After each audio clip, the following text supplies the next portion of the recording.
Good morning everyone. पिछली class में हमने पढ़ा था थॉमसन के परमाणु मॉडल, डाल्टन के परमाणु मॉडल के बारे में। आज हम आगे लेंगे परमाणु संरचना का ही दूसरा और इम्पोर्टेंट टॉपिक है हमारा थॉमसन का परमाणु मॉडल। थॉमसन का परमाणु मॉडल। अब जैसा कि हम सब ने देखा था कि डाल्टन को परमाणु की खोज का श्रेय भी दिया जाता है। उन्होंने अपनी तरफ से परमाणु की संरचना के सिद्धांत भी दिए, किंतु उन्होंने प्रायोगिक आधार पर उनको नहीं समझाया। जब प्रायोगिक आधार पर नहीं समझा पाए तो वो ज़्यादा वैलिड भी नहीं रहे, मान्य नहीं रहे, तो उसको खारिज कर दिया गया। अलग अलग वैज्ञानिकों ने अलग अलग समय पर अपने अनुसार मत दिए और संरचना बताई। तो परमाणु की संरचना में जो पहला मॉडल दिया गया वो 1898 में थॉमसन द्वारा दिया गया। थॉमसन ने सर्वप्रथम परमाणु की संरचना के संबंधित मॉडल को प्रस्तुत किया। पूरा नाम सर जे थॉमसन। इस समय तक जब इन्होंने खोज को शुरू किया तो इस समय तक में इलेक्ट्रॉन और प्रोटॉन की खोज भी हो चुकी थी। जब इलेक्ट्रॉन और प्रोटॉन की खोज हुई तो परमाणु के अंदर उनकी व्यवस्था किस प्रकार से, उनके बारे में अलग अलग प्रतिरूप दिए जाने लगे। सर्वप्रथम थॉमसन ने बताया परमाणु की संरचना के बारे में। तो उन्होंने क्या बताया? उन्होंने परमाणु को एक 10⁻⁻10 मीटर परास का यानी कि क्षेत्रफल का एक धनावेशित गोला बताया। उन्होंने परमाणु को 10⁻10 मीटर का एक धनावेशित गोला बताया।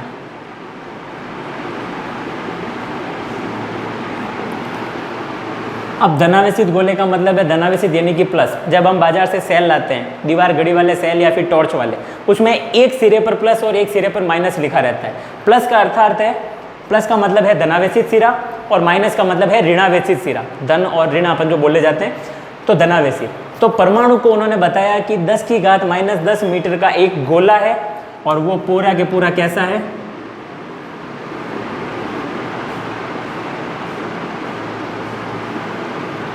(10⁻10 मीटर का एक धनावेशित गोला है, ये पूरा के पूरा। अब धनावेशित गोला का यानी कि ये पूरा ही प्लस है, पूरा गोला ही प्लस है, धनावेशित है।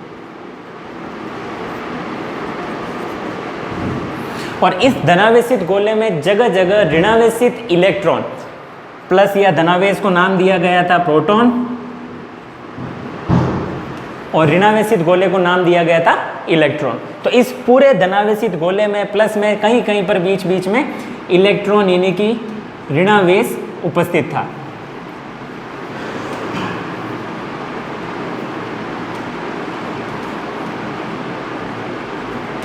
धनावेशित गोले के अंदर कहीं कहीं पर आपको इलेक्ट्रॉन इसमें धसे हुए मिलेंगे, यानी कि जिस प्रकार से एक इस पूरी संरचना में धसे हुए। इन्होंने इसको एक और नाम दिया plum pudding model. Plum pudding model. Pudding का तात्पर्य यहाँ पर एक मिठाई से है, या फिर जैसे हम कहते हैं केक। केक में जिस प्रकार से नीचे ब्रेड या फिर क्रीम वाला पूरा हिस्सा रहता है, वहां माना गया उसको धनावेशित हिस्सा यानी प्लस। और जहां पर हम बीच में वहां उसके केक के ऊपर की तरफ जहां मोमबत्तियां लगाते हैं या फिर जहां पर कोई भी डेकोरेशन के लिए चेरी, किशमिश वगैरह कुछ भी लगाया जाता है, उन टुकड़ों को यहां पर बताया गया ऋणावेशित इलेक्ट्रॉन। ऋणावेशित इलेक्ट्रॉन। और यहां पर पूरे केक को या मिठाई को माना गया प्रोटॉन प्लस। तो उन्होंने, थॉमसन ने इस पूरे प्रतिरूप को एक प्लम पुडिंग मॉडल नाम से भी समझाया। पुडिंग अर्थात मिठाई से केक की तरह, और जहाँ बीच बीच में किशमिश या फिर जो भी हम ड्राई फ्रूट्स लगाते हैं उसको माना गया ऋणावेशित इलेक्ट्रॉन की तरह। इसी को थोड़ा और इजी करके भारतीय दृष्टिकोण में जब जोड़ा जाए तो इसको बताया गया बूंदी के लड्डू या फिर तरबूज के समान। तरबूज के अंदर पूरे तरबूज को माना गया परमाणु, उसके अंदर जो लाल वाला भाग हम खाते हैं उसको माना गया धनावेशित प्रोटॉन, लाल भाग जो तरबूज के अंदर खाया जाता है।